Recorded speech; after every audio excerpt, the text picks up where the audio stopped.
rich teen spit on a waitress. She didn't know. 50 Hell's Angels were watching the 23-year-old Emily Carter wipe spit from her face while 17-year-old Tyler Hayes laughed at her poverty. What Tyler didn't know, 50 Hell's Angels considered Emily family. When disrespect meets brotherhood, entitled cruelty learns hard lessons. What happened next would change everyone involved forever. The Route 66 diner sat on the historic highway between Flagstaff and Williams, Arizona chrome and neon throwback to 1950s Americana, serving truckers, tourists, and the occasional motorcycle club passing through. Red vinyl booths lined windows overlooking desert sunset. Jukebox played Buddy Holly and Elvis. The smell of coffee, bacon grease, and apple pie filled air-conditioned to Arctic levels against 110-degree desert heat outside. At 7 p.m. on this Thursday, the dinner rush was winding down, leaving mostly regulars who knew Emily by name. Emily Carter had been waitressing at Route 66 Diner for 5 years, ever since dropping out of Arizona State to care for her father after his stroke. At 23, she worked double shifts 6 days a week, sending every spare dollar to his medical bills, $47,000 and climbing. Insurance covered basic care, but physical therapy, medications, home modifications all came out of pocket. Emily's tips funded her father's survival. She was good at her job, remembered orders without writing them down, refilled coffee before customers asked, treated everyone with kindness that came from genuine care rather than performance. The regulars loved her. The truckers requested her section. And the Iron Brotherhood Motorcycle Club, 50 members strong, considered her family after she'd spent entire night helping their president's injured brother when ambulance couldn't come during flash flood. Tonight, Emily was exhausted, second double shift this week, feet aching, back screaming, but still smiling because that's what paid the bills. She didn't know her kindness was about to be tested by cruelty she'd never experienced. Tyler Hayes, 17 years old and worth $40 million through Family Trust Fund, walked into the diner with 4 friends, all private school kids, all driving luxury cars, all treating the Route 66 diner as slumming adventure before returning to Scottsdale mansions. Tyler wore designer jeans that cost more than Emily's monthly rent. His watch could pay her father's medical bills twice over. He'd never worked a day in his entitled life. Day 1, Thursday, 7:15 p.m. Emily approached Tyler's table with practiced smile. "Good evening. Welcome to Route 66 Diner. Can I start you with drinks?" Tyler looked her up and down with contempt. "Yeah, get me water, with lemon. Actual fresh lemon, not that cheap garbage from a bottle. Think you can handle that?" "Of course." Emily maintained smile despite the condescension. She'd dealt with rude customers before it came with the territory. "And for your friends?" They ordered complicated custom drinks with specifications designed to make Emily's job harder. Coke with exactly 3 ice cubes, Sprite mixed with lemonade at precise ratios. They were testing her, seeing if they could break her patience. Emily delivered everything perfectly, took food orders with grace despite their deliberate rudeness. When she brought their meals, Tyler complained immediately. "This burger's too done. I said medium rare. Are you deaf or just incompetent?" The burger was cooked exactly to order. Emily had double-checked with the kitchen, but she apologized anyway, offered to remake it. "I'm so sorry. Let me get you a new one right away." "Don't bother," Tyler sneered. "I've lost my appetite. Looking at you killed it." Emily's smile finally cracked. but she held composure. "I apologize if our service wasn't satisfactory. Is there anything I can do to make this right?" Tyler's friends laughed. One girl, Madison, added, "Honey, you could start by getting a real job instead of serving people who are actually worth something."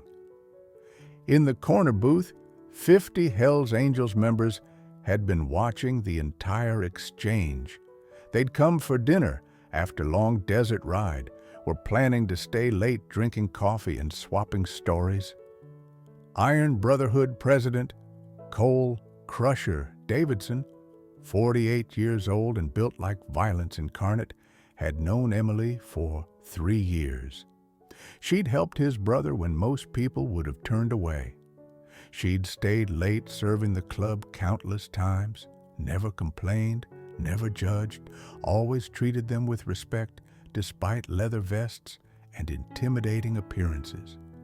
Now Cole watched rich kids humiliating her, saw her fighting tears, and felt rage building. But he held back, waiting, giving Emily a chance to handle it herself. She was strong. She didn't need rescuing yet. But if these kids crossed certain lines, Brotherhood would answer. Emily brought the check, hoping the interaction would end. Tyler looked at the total $87 for 5 meals and laughed. $87 for this garbage? You're joking, right? That's the cost of what you ordered, sir. Tyler pulled out a $100 bill, held it up, then ripped it in half. Here's what your service is worth. Nothing. He threw the torn bill at Emily's feet, but that wasn't enough humiliation. As Emily bent to pick it up, maintaining dignity she'd held all evening, Tyler spat on her, deliberately, directly in her face. Saliva hit her cheek, dripped down to her uniform. "That's for being poor," Tyler said, laughing. "Maybe if you worked harder, you wouldn't be so pathetic." The diner went silent. Every conversation stopped. Every fork paused mid-bite. Emily stood frozen, spit running down her face, tears finally breaking through. She'd endured rudeness before, but never this, never deliberate dehumanization. Then 50 Hells Angels stood as one coordinated unit, leather vests and heavy boots creating sound like thunder in the small diner. Cole stepped forward, 6'4" frame moving with purpose that made Tyler's friends go pale. "You just made a big mistake, kid," Cole said, voice deadly calm. "That waitress, she's family, and you just disrespected our family." Tyler, realizing he'd miscalculated badly, tried to salvage situation with money. "Look, I'll pay extra." "This isn't about money," Cole interrupted. "This is about you learning respect, and we're about to become your teachers." What Tyler didn't know, Hells Angels had code about protecting working people, especially those who'd shown them kindness. Emily had earned their loyalty, and they were about to collect on Tyler's debt in ways his money couldn't buy him out of. Day 1, Thursday, 7:45 p.m. Cole positioned himself between Tyler and the exit. "Here's what's happening. You and your friends are going to work at this diner, starting tomorrow, 5 days, minimum wage. Every dirty job Emily does, you'll do. Dishes, mopping, cleaning toilets. You're going to learn what real work looks like." Tyler laughed nervously. "You can't make me." "I can't," Cole agreed. "But I can call police right now about assault." "Spitting on someone? That's battery. You're 17, so maybe juvenile charges, maybe not. Your rich daddy will hire lawyers, but video cameras caught everything. You'll have record, or..." Cole leaned in close. "You work 5 days, learn humility, apologize to Emily properly, and we call it education instead of crime. Your choice." Tyler looked at his friends, at the 50 bikers surrounding them, at Emily still wiping spit from her face. He was trapped, and money couldn't buy his way out this time. "Fine," Tyler muttered.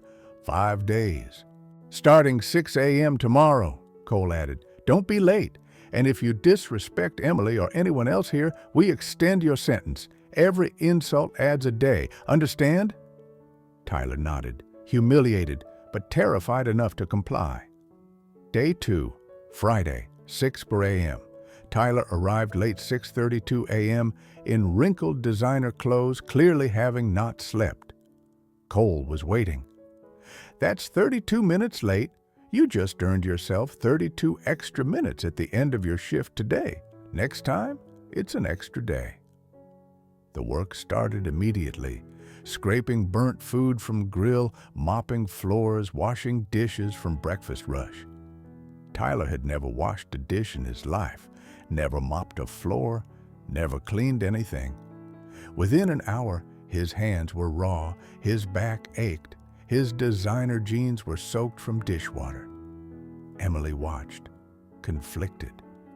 Part of her wanted Tyler to suffer, to feel a fraction of the humiliation he'd given her, but part of her felt bad watching anyone struggle like this. That was Emily's nature compassion, even toward people who'd hurt her. By noon, Tyler had worked 6 hours straight. His friends had quit after 3, calling their parents who threatened lawsuits. But Tyler stayed, whether from fear of Hell's Angels or dawning realization that running would prove Cole right about his weakness. During lunch rush, Emily found Tyler crying in the storage room, hands bleeding from broken dish he'd tried to catch. "I can't do this," he sobbed. "Everything hurts. I don't know how you do this every day." Emily, against every instinct screaming she should let him suffer, bandaged his hands. "You do it because you have to, because people depend on you, because giving up isn't an option." Day 3, Saturday. Saturday was busiest day. Tourist traffic on Route 66 meant constant rush from 7 a.m. to 9 p.m. Tyler worked 14 hours straight, learning to carry 3 plates at once, memorize orders, smile at customers even when exhausted. He saw Emily do this while being kind, while dealing with difficult customers with grace, while never complaining despite working conditions that were breaking him after just 3 days.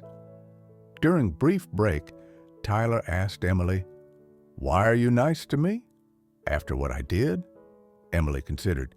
"Because being cruel back doesn't fix anything. It just makes more cruelty. You hurt me, I could hurt you. Then we're both just hurt people hurting each other. Someone has to break the cycle." That evening, regular customer left $50 tip. Emily immediately set aside $10 for Tyler. "You worked hard today. You earned this." Tyler stared at the money. $10, meaningless to him normally, but earned through actual work, given by someone he'd humiliated. It felt heavy as gold. "I don't deserve this." "No," Emily agreed, "but I'm giving it anyway. That's what kindness means. Giving people what they don't deserve because you choose to be better than their worst moment." Day 4, Sunday. Tyler's father showed up. Richard Hayes, CEO worth $400 million, furious his son was playing servant. He stormed into the diner demanding Tyler leave immediately. Cole intercepted him. "Your son assaulted an employee. He's working off his debt. He has 2 more days." "My lawyers will bury you," Richard threatened. "Your lawyers will present video evidence of your son spitting on a woman to a jury," Cole replied calmly.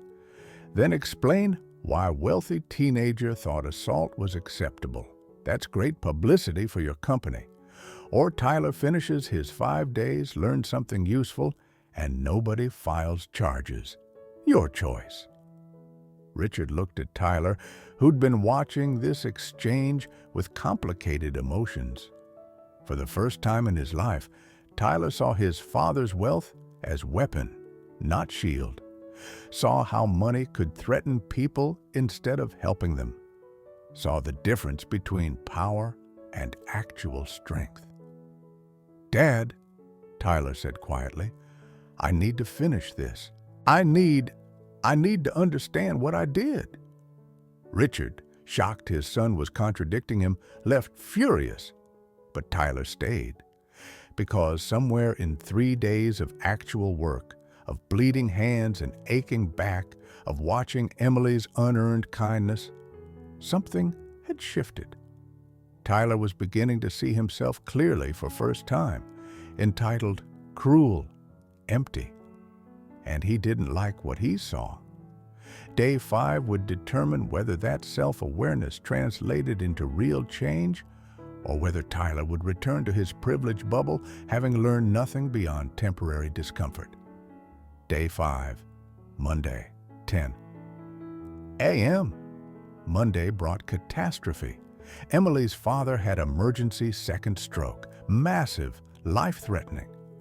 Emily got the call mid-shift, collapsed crying. She needed to get to Phoenix Hospital immediately, but her car was broken, and ambulance had already left with her father. "I have to go," Emily sobbed to her manager. "I have to see him. What if he dies and I'm not there?" Tyler, cleaning tables nearby, heard everything. For 5 days, he'd been learning about Emily's life, her father's medical bills, her sacrifices, her exhausting schedule maintaining someone else's survival. He'd been seeing her as human instead of servant. Now she was facing her worst fear, and he had something he could actually offer: resources. "I'll drive you," Tyler said without thinking. "My car's outside. It's fast. We can get there in 2 hours." Emily stared at him, processing. The boy who'd spit on her 5 days ago was offering to help? "Why would you?" "Because I owe you," Tyler interrupted. "I owe you apology, kindness, everything. And right now you need help. So please, let me help." They drove in tense silence, Tyler's $200,000 sports car racing across Arizona desert, while Emily cried, prayed, bargained with God she usually only addressed on Sundays. Tyler didn't try to comfort her with empty words. He just drove fast. Got her there. Stayed in waiting room while she ran to ICU. Monday, 4 p.m. Hospital. Waiting room. Emily's father stabilized after 4 hours of surgery. He'd survive, but recovery would require months of intensive care, rehabilitation, costs that would dwarf the $47,000 they'd already accumulated. Emily sat in waiting room, processing financial reality that felt impossible. Her father alive, but drowning in bills they couldn't pay. She'd work triple shifts, sell everything she owned, and still wouldn't cover half the debt. Tyler, who'd been sitting silently for 4 hours, finally spoke. "How much do you owe? Total?" "Why does it matter?" Emily asked, exhausted. "Because I want to pay it." Emily laughed bitterly. "That's $47,000 existing debt, plus probably another $200,000 for this surgery and recovery. You can't just—" "I can," Tyler interrupted. "I have trust fund, $40 million. I've never done anything useful with it, never helped anyone. Just bought things I didn't need to impress people who didn't matter. Your father needs surgery? Consider it paid for, all of it." Emily stared at him, unable to process. "I can't accept—" "Yes, you can, because 5 days ago, I spit on you. I called you worthless. I was wrong. You're worth more than me, than my whole family, than everyone I know combined. You sacrifice everything for someone you love. That's value, real value. Please, let me do one good thing with money I never earned." Monday evening, Tyler called his financial manager, authorized immediate transfer, $250,000 to pay all of Emily's father's medical bills existing and projected. He didn't ask permission, didn't consult his father, just decided this was right use of money he'd never appreciated. Emily cried not sadness this time, but overwhelming relief mixed with disbelief. Why? Why are you doing this? Tyler thought about 5 days of dishwashing, mopping, carrying plates. 5 days of watching Emily work harder than he'd ever worked while maintaining kindness he'd never possessed.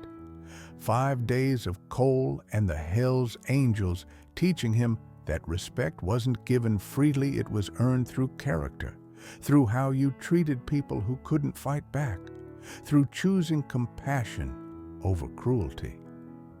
Because you taught me something I should have learned 17 years ago.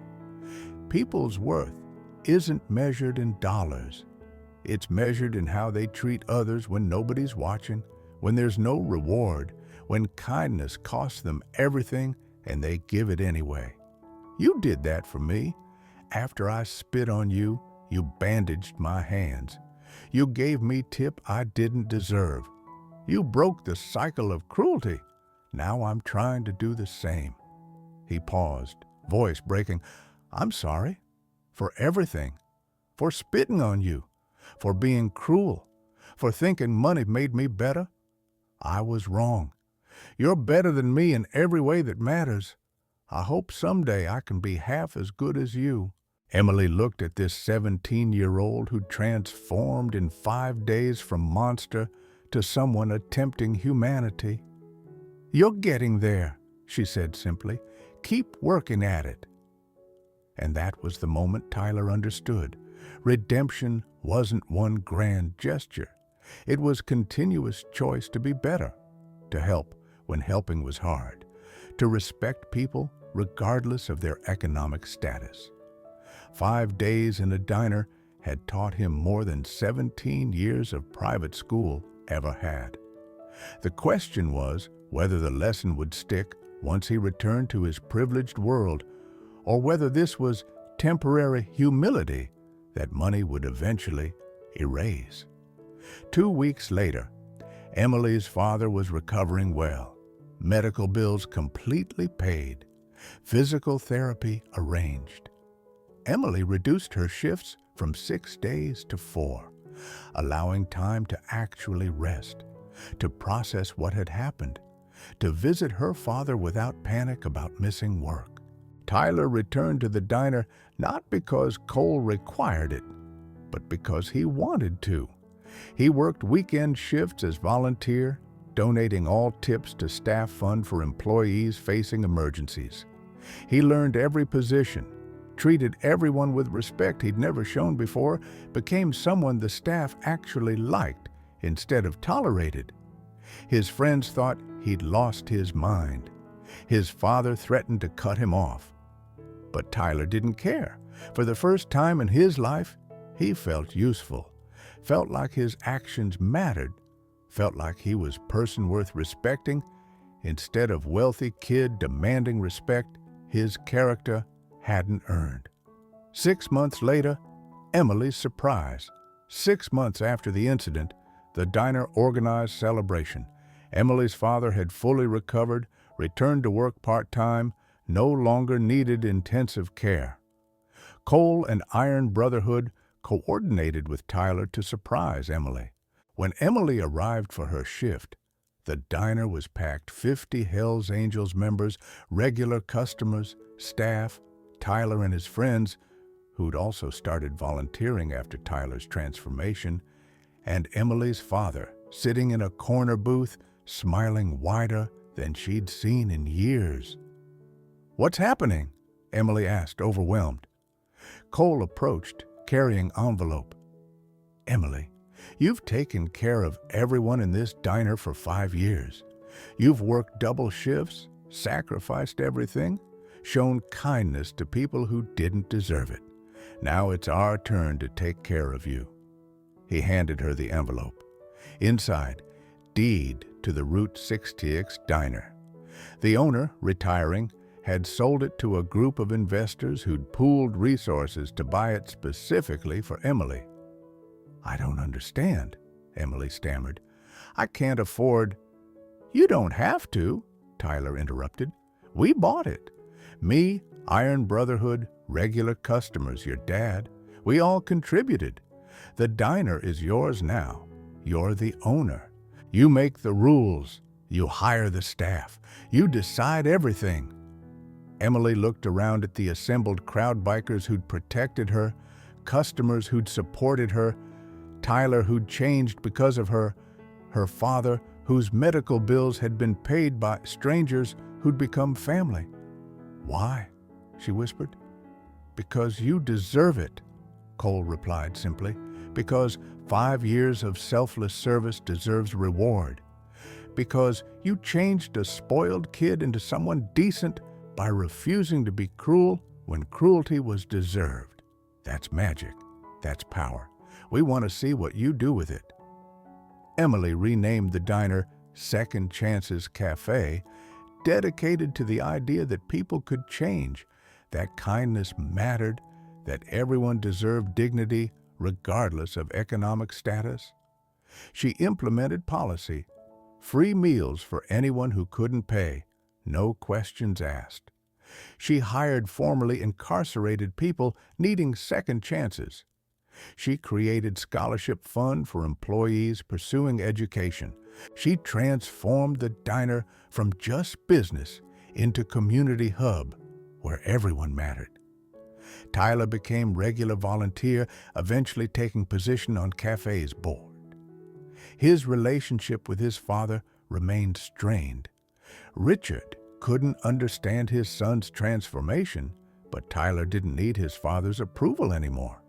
He'd found purpose in service, meaning in helping others, identity in being useful rather than wealthy. The Hells Angels adopted Second Chances Cafe as their regular stop, bringing business, protection, and community that made the place thrive. 2 years later, Tyler graduated high school, gave valedictorian speech about lessons learned in a diner. 2 years ago, I was entitled cruel, empty. I measured worth in dollars. Then I spit on a waitress, and 50 Hells Angels taught me that respect isn't bought, it's earned through character. Emily taught me that kindness doesn't require reciprocity. She was kind to me when I deserved cruelty. That broke something in me. Or fixed it? I'm still not sure. He paused, looking at Emily in the audience. "I'm attending State University, studying social work, planning to work with at-risk youth. Not because it pays well, it doesn't, but because Emily showed me that helping people is the only thing that actually matters. Money can buy comfort, but purpose, that requires choosing compassion over convenience. Thank you, Emily, for teaching me what my expensive education never did, that people's value isn't in their bank account, but in how they treat others when nobody's forcing them to be kind." The audience stood, applauding. Emily cried, realizing the boy who'd spit on her had become man worth respecting, and Cole, sitting in the back, smiled understanding that justice sometimes looked like rehabilitation, that protecting the vulnerable sometimes meant teaching their abusers to be better, and that the hardest battles were won not with fists, but with patience, consequences, and belief that people could change if given the right lessons. Second Chances Cafe thrived, becoming Arizona landmark featured in travel magazines and social media. Emily expanded to second location, hired 30 employees, served 500 free meals monthly. Tyler completed social work degree, opened youth shelter funded by his trust fund, employed cafe graduates in rehabilitation programs. His friendship with Emily and Iron Brotherhood became foundation of his adult life. Richard Hayes, eventually humbled by his son's transformation, donated $2 million to Tyler's shelter and volunteered serving Thanksgiving dinner, his first time ever doing service work. Madison and Tyler's other friends started nonprofit providing job training for service workers. The viral video of Tyler spitting on Emily, captured on diner cameras, became teaching tool in schools about consequences, redemption, and choosing kindness. 10 years later, Tyler ran statewide program helping 2,000 at-risk youth annually. Emily owned 5 Second Chances cafes employing 150 people, all offering free meals and second chances. Iron Brotherhood's Route 66 chapter partnered with both organizations, proving that protection meant creating opportunity, not just preventing harm. The diner where it started kept original booth marked. Here respect was learned 2024. The lesson endured. Cruelty creates more cruelty, kindness breaks cycles, and transformation requires someone brave enough to offer compassion when contempt was earned. Sometimes, education comes from unexpected teachers. Sometimes, hell's angels are the good guys. Always, people's worth is measured in their treatment of others, not their bank accounts. When disrespect meets brotherhood, entitled cruelty learns hard lessons, but if humility is chosen, redemption becomes possible.